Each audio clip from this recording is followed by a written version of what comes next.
भगवान कहते बाबा इंद्र की पूजा मत करो, अरे करनी है तो गोवर्धन की करो, आज सब गोवर्धन की पूजा करेंगे। चलो, सबने ठाकुर जी की इतनी लीलाएं देखी थी तो विश्वास सबको था कि ठाकुर जी साधारण नहीं है। बोला तो मान गए, चलो तुम कह रहे हो तो हम गोवर्धन की पूजा करेंगे।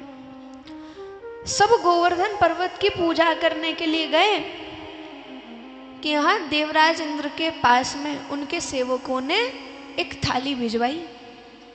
देवराज इंद्र ने जैसे ही उसमें से चखा भोजन, कहते हैं इतना अच्छा भोजन कहाँ से आया?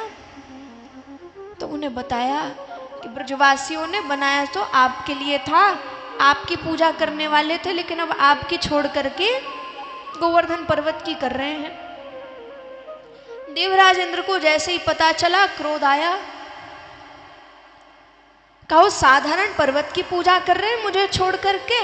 और देवराज इंद्र क्रोधित होकर के खूब तेज वर्षा करने लगे वृंदावन पे। तेज हवाएं चल रही है, तेज वर्षा हो रही है। सब भाग करके भगवान के पास गए और कहते हैं इंद्र नाराज हो गए लगता है, अब क्या करें? भगवान कहते हैं पूजा करने को हमने कहा था इसीलिए वो नाराज हुए हैं, तो रक्षा भी अब हम ही करेंगे। चलो उसी पर्वत के पास चलो, वही रक्षा करेगा।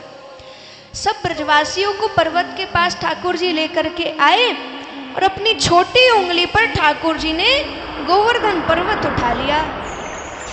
बोलिए श्री गोवर्धन भगवान की। ठाकुर जी ने अपनी छोटी सी उंगली पर गोवर्धन पर्वत उठाया हुआ है। सब नीचे शरण में आने लगे, सब भगवान के दर्शन कर रहे हैं। सुंदर